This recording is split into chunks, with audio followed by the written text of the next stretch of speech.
Energy is a good thing. It underpins our way of life today, and it supports the hope of a better future.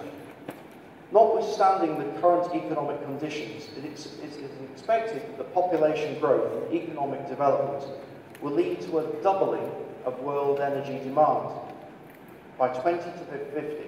And this graph shows that up until about 2030. Demand for aviation transport in this period is predicted to increase threefold.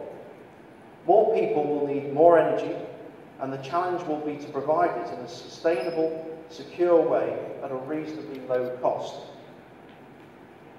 The big question is where this energy will come from. Meeting the exponential increase in demand will be an extraordinary challenge.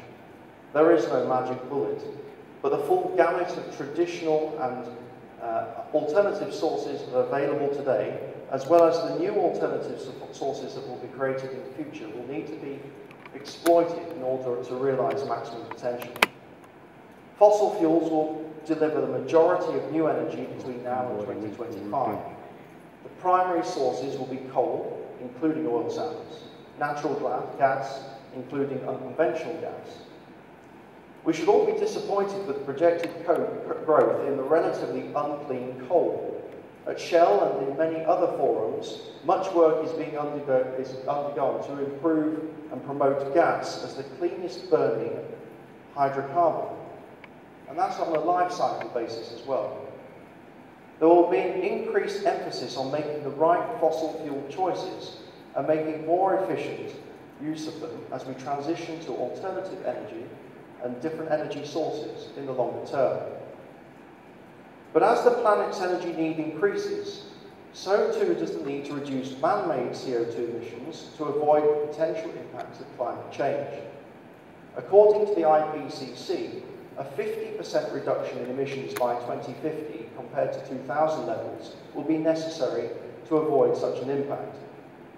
Almost a quarter of energy-related CO2 emissions comes from the transport sector, namely moving people and products via roads, railways, the airways, and the oceans. Transport is therefore a major strategic front in the battle against climate change. All conceivable solutions must be brought to bear to cut transport sector emissions. This means better vehicle technologies, but also improved fuels and more efficient and economical transport user behaviours. The aviation sector specifically has an important role to play in reducing man-made CO2 emissions and mitigating the potential effects of climate change. Aside from issues relating to noise pollution and local air quality at airports around the world, the industry accounts for 2% of man-made CO2 emissions globally. At Shell, we focus our efforts to reduce CO2 on 4 pillars: natural gas, biofuels, carbon capture and storage, and energy efficiency. The areas I'll focus on today are energy efficiency, particularly how we are helping customers conserve energy and reduce their own CO2 emissions in the transport sector, and biofuels, which I'll come on to later. And yes, you did hear correctly.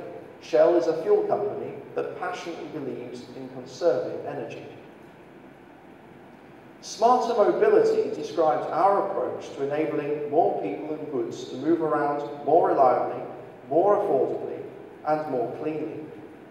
Due to these lower temperatures, the process results in lower overall energy consumption of between 25 and 35% compared to conventional asphalt.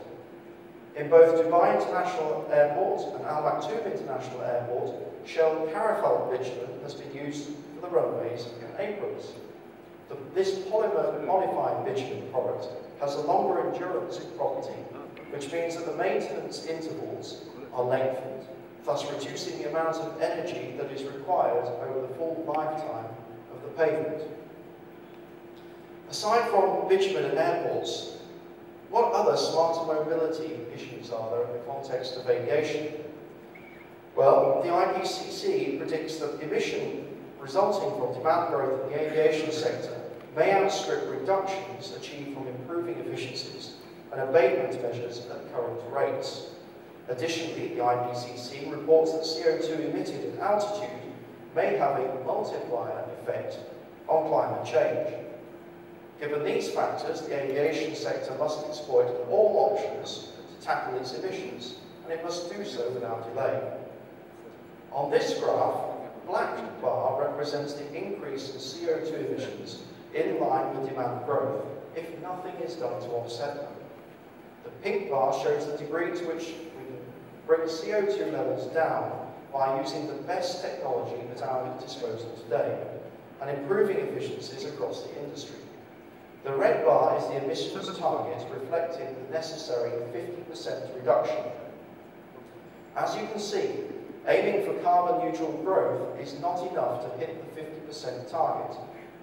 What this shows is that the only way to meet the ambition of reducing CO2 by 50% is to do much more, including more efficient aircraft, new fuels, market-based mechanisms such as cap and trade, and major research and development investments.